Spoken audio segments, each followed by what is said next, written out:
All right, we're going to be looking at 3 John today. One verse longer than 2 John, Keegan.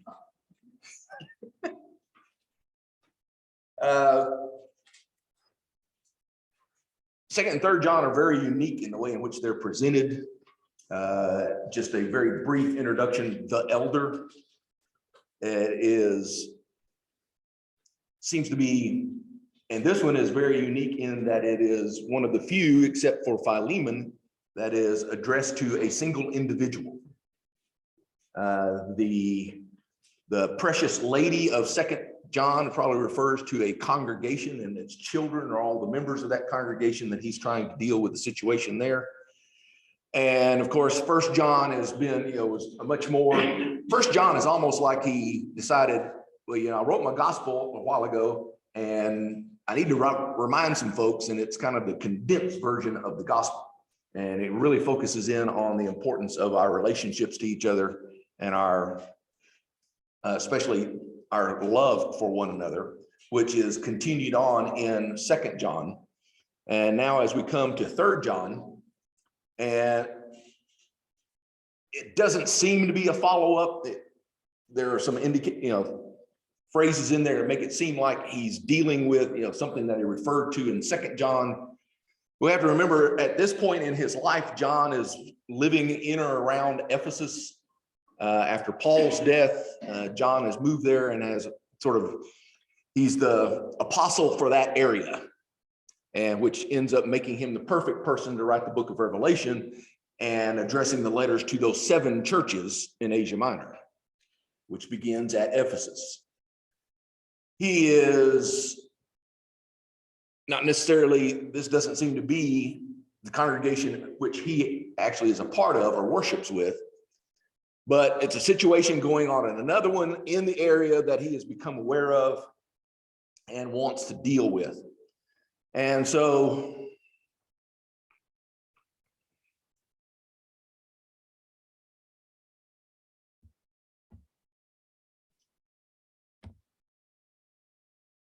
let's read through the letter together.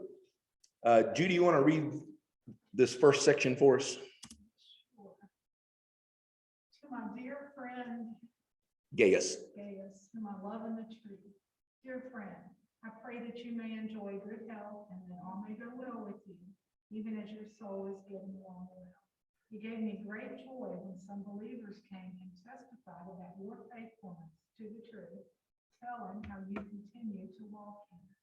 I have no greater joy than to hear that my children are walking in it. all right, thank you. Gail, would you read this section for us? Dear friend, you are faithful in what you are doing for brothers and sisters, even though they are strangers to you. They have told the church about your love. Please send them on their way in a manner that honors God. It was for the sake of the name that they went out, receiving no help from the pagans. We ought, therefore, to show hospitality to such people so that we may work together for the truth. All right, thank you. So this whole first section is dealing with the individual he refers to as the faithful Gaius. He writes the letter to him, and even that opening phrase, not only in whom I love in the truth, dear friend, I pray that you may enjoy good health and that all may go well with you, even as your soul is getting along well. That is very much the concept of the Jewish word shalom, that you find that peace and comfort in life, that all will go along well. And when you would wish someone shalom, that's what you would be wishing for them in their life.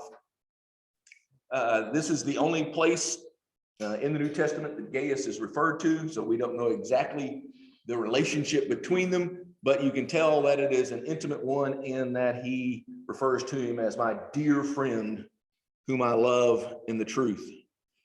And then goes on to commend him for walking in the truth.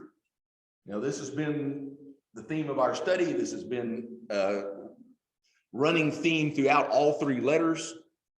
But here is an actual individual that he is saying is doing this. He is walking in the truth.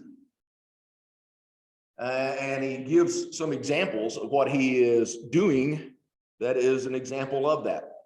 It gave me great joy to have some brothers come and tell about your faithfulness to the truth and how you continue to walk in the truth. And I have no greater joy than that to hear that my children are walking in the truth. You are faithful in what you are doing for the brothers, even though they are strangers to you. It was apparently a common practice during the first century that we saw Paul do it. He talks about, I sent Titus over here and I'm sending Timothy over here, and I'm, got all these individuals.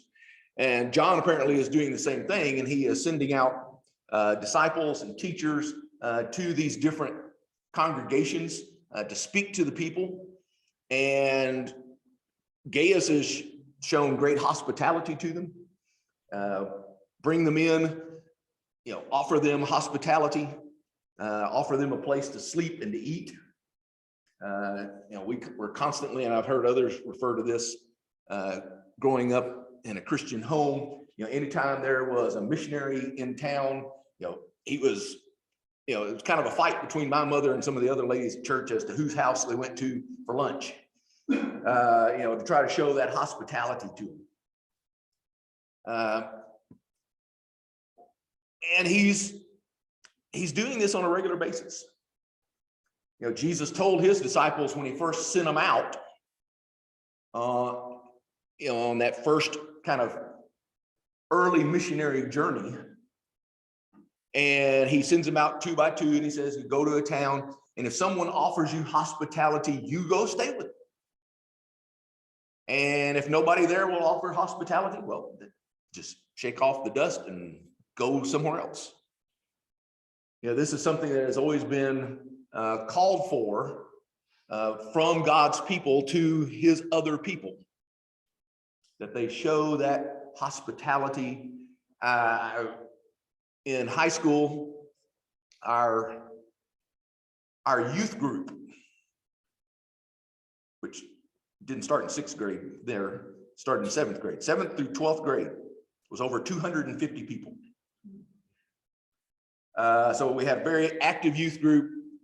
We had our own old used Greyhound bus, and we went all over the place in that bus. And every summer there was 1 or 2 mission trips. And especially one that I got to go on went to Halifax, Nova Scotia. And that's a long way to go on a bus with a bunch of other teenagers.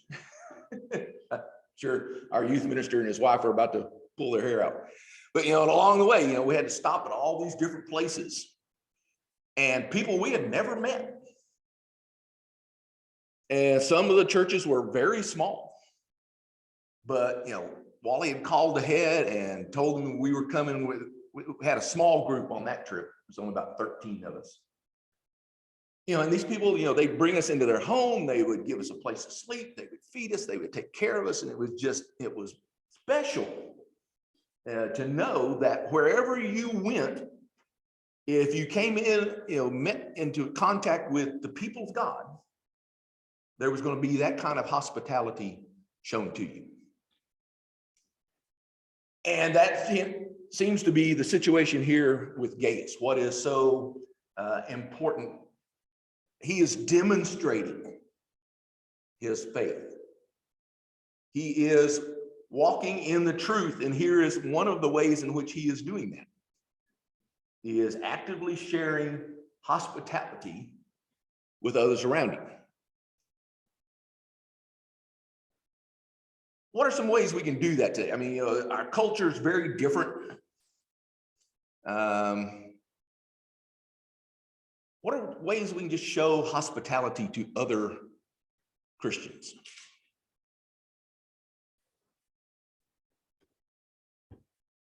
You might have been to your home for dinner sometime, or just go out.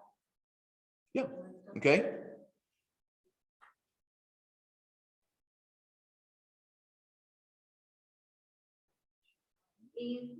Yeah, invite them to your home, invite them for a meal.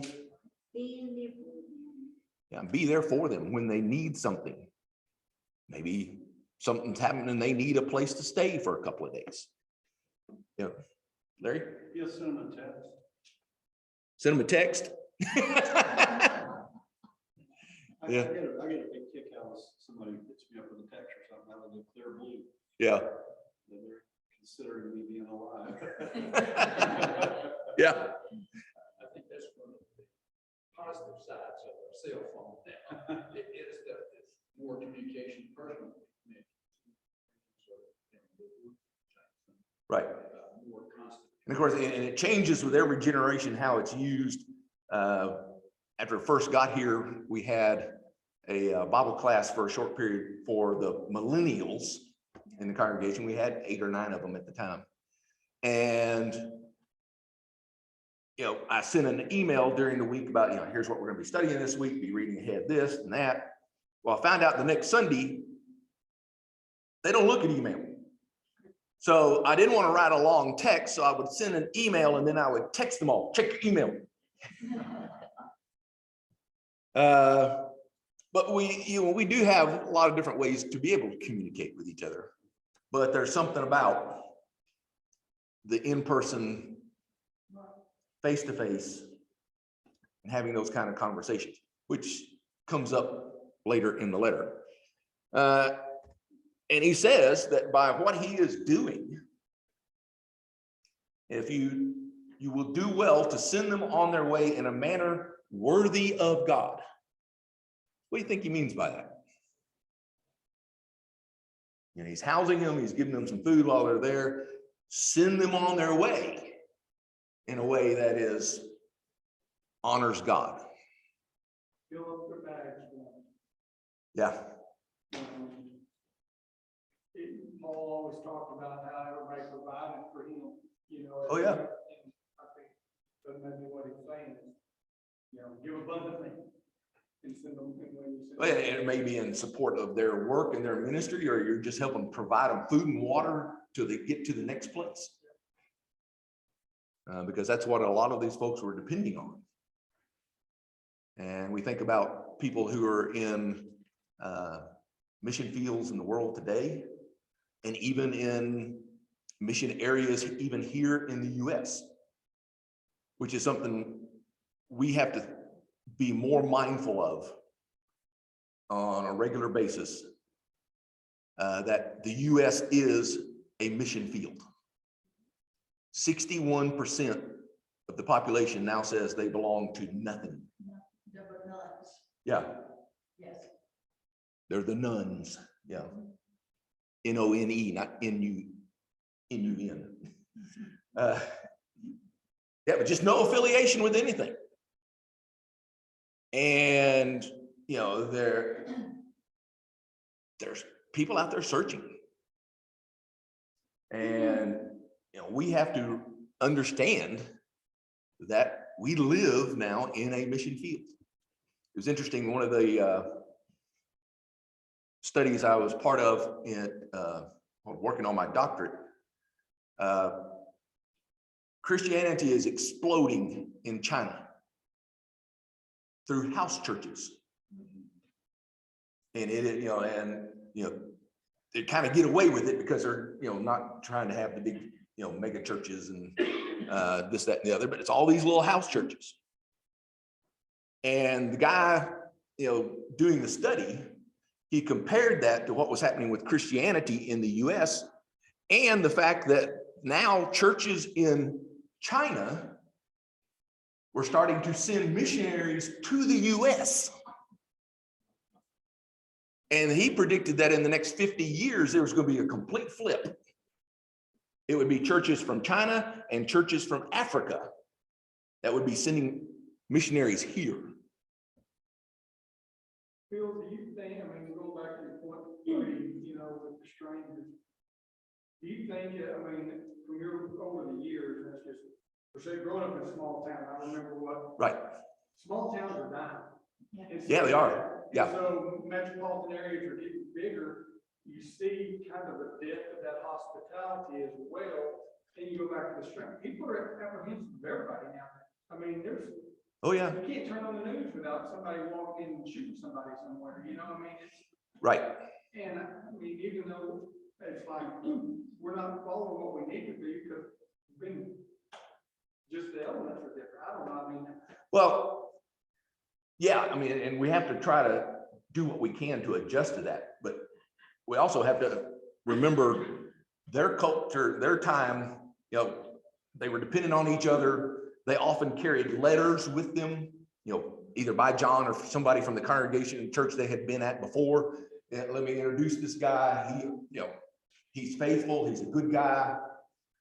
So on and so forth. And I always like to throw this one out. Think about this. And this is how Paul used to first evangelize in every city he went to. He went to the synagogue. And it was the tradition in the synagogue, and it became the tradition in those early churches, that anytime a visitor walked in, a male visitor was asked, would they like to share a lesson? Can you imagine just somebody, you know, walking in our door and Mark and the elders going, hey, why don't you preach this morning? Well, either number one, he's going to turn around and leave, or some wild, you know, something that, you know, gets up there and just starts spouting who knows what. But that was that was the culture, that was the, you know, way in which they, you know, got to know each other and would trust in those relationships. And those could be built when you travel from place to place and you're staying with these people. Well, I think they're built initially on their testimony. Right. You know what I'm saying? I think sometimes we don't want people to know all our baggage, so we don't ever share our true testimony. Right. Yeah, we've done a very poor job in churches of Christ of letting people tell their story and not realizing that's part of, when you read through the New Testament, there was two ways to express the gospel. There was the story of Jesus, and there's my story. And oftentimes it's my story. Cindy, who was baptized this past week, has known Gary. She was his sister-in-law, and he is the uncle of her daughter, and they've known each other for 40-something years. She knew him through all of his atheism and the way he acted. She's moved down here to be close to her daughter and her grandchild now. She looked at Gary and said, I can't understand how much you have changed. And Gary told her his story. Church in the hospital. What got Yeah. the Senate, I mean, what got the Jews in so much trouble is they were hiding all their stuff. Yeah. You know, and look at me, I'm this great Christian. Right. And when, you know, we're all failures. And I think I know as an educator, what drew some of those kids to me that I became their confidant is because I was willing to share the baggage. You know, I know what you're going. I've Right. been there, done that, and people gravitate to that. So he concludes this whole section with, so, you know, do it in a manner worthy of God. It's for the sake of the name. You know, that has become very important throughout the Gospel of John and his letters. Paul constantly talks about being in Jesus, in the name of Jesus. You know, we're baptized in the name of Jesus. That's the difference between the baptism in Jesus and the baptism of John the Baptist. And so we should show hospitality to such men that they may work together for the truth.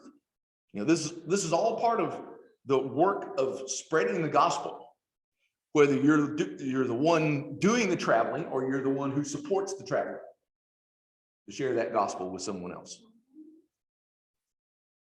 Verses 9 and 10, he turns to another individual who is in this congregation that Gaius is a part of, and who is exhibiting himself in a very different kind of way. And I forgot to put in the slide that has those verses. John Bean, do you mind reading verses 9 and 10 for us? Sure. I wrote to the church, but Diotrephes, who loves to be first, will not welcome us. So when I come, I will call attention to what he is doing, spreading malicious nonsense about us.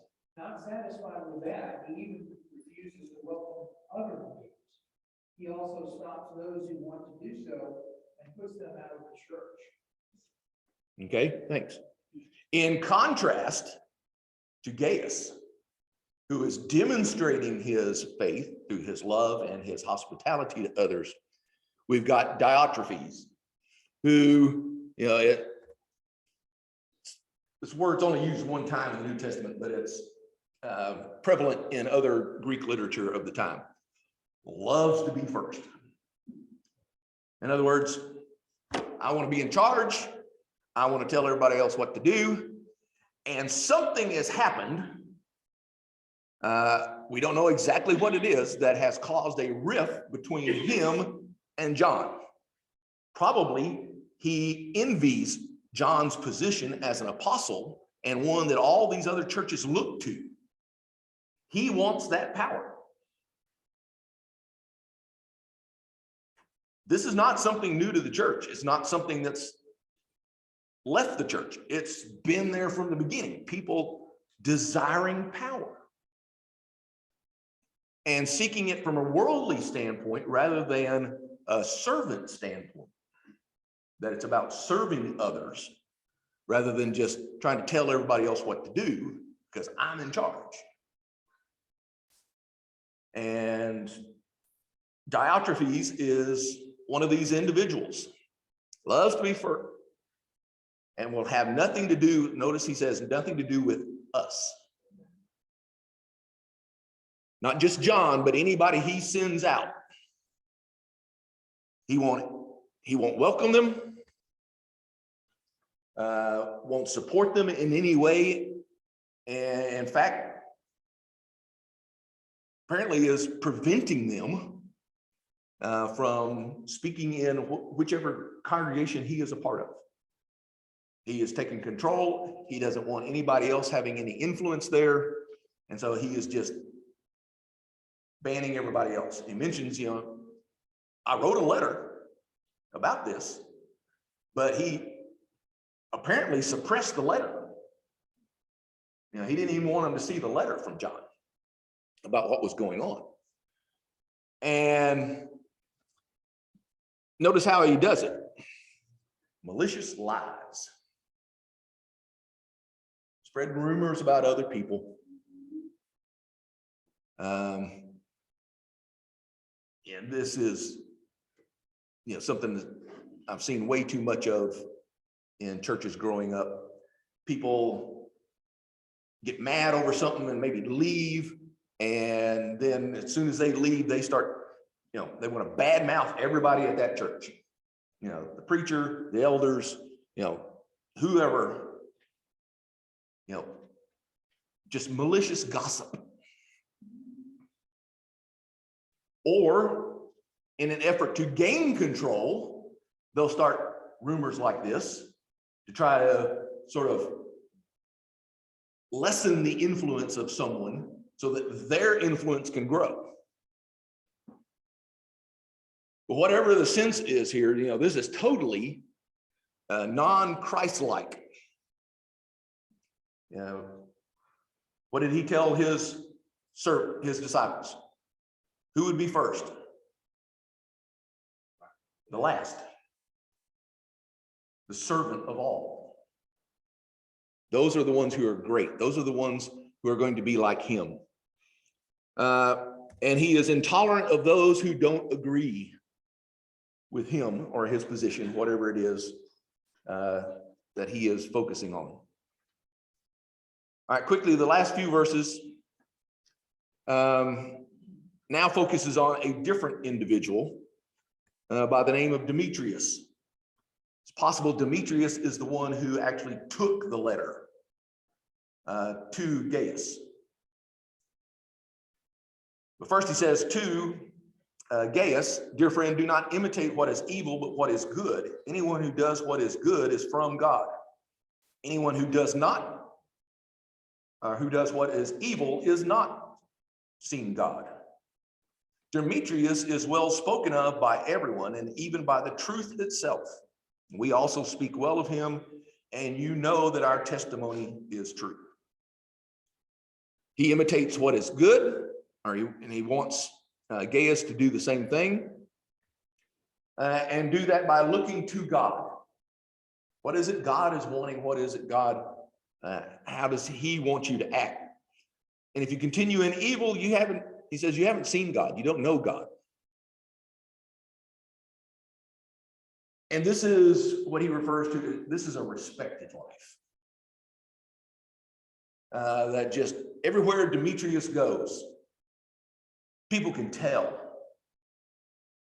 Have you ever met that kind of person where you meet him and you spend some time with him and you just go, that's just a good person. That's a person you want to be around. That's Demetrius. He concludes, I have much to write to you, but I do not want to do so with pen and ink. I hope to see you soon, and we will talk face to face. And part of this meeting with the group is, as he said back in verse 10, he's going to have a little face to face with Diotrephes about his attitude and the way he's being, and deal with that situation as best he can. So we see a lot of different things happening through the three letters. There's those who are denying that Jesus had come in the flesh. There were those who were preaching a different kind of gospel. He refers to them as the Antichrist, anyone who denies the resurrection or that Jesus came in the flesh. And it wants to continue focusing because there's a tendency in these areas that we see over time. They were either going very to a spiritualized kind of approach to the gospel of, well, it's about the spiritual life. It doesn't have anything to do with our fleshly life. So as long as we have faith in Jesus, the grace forgives us of whatever we do. And so we can do drugs, sleep around, whatever we want to with our physical body. On the other end of the spectrum were those who were still trying to force food laws from Judaism on people, an ascetic kind of lifestyle that would lead more to what we would call, an ultra orthodox kind of approach, which seems to be what happens in Ephesus. Because when you flip over about one page from 3 John to Revelation chapter 2, and he begins his letters to the 7 churches, and Justin referenced this in his lesson, that in his letter to the Ephesian church, he likes what they're doing in terms of fighting false teaching, but I hold this against you. You have forsaken your first love. It's not just the love of Jesus. I think if he knew that they didn't love Jesus anymore, he'd been even more dramatic about it. But their love for each other, their love for one another. And he says, and if you don't repent and do the things you did at first, I will come and remove your lampstand from its place. It all comes back to love, walking with God and using him as an example of what we've done. Thank you for your time. I'll send out some information about our new study that'll start on January 2nd, and look forward to that time together.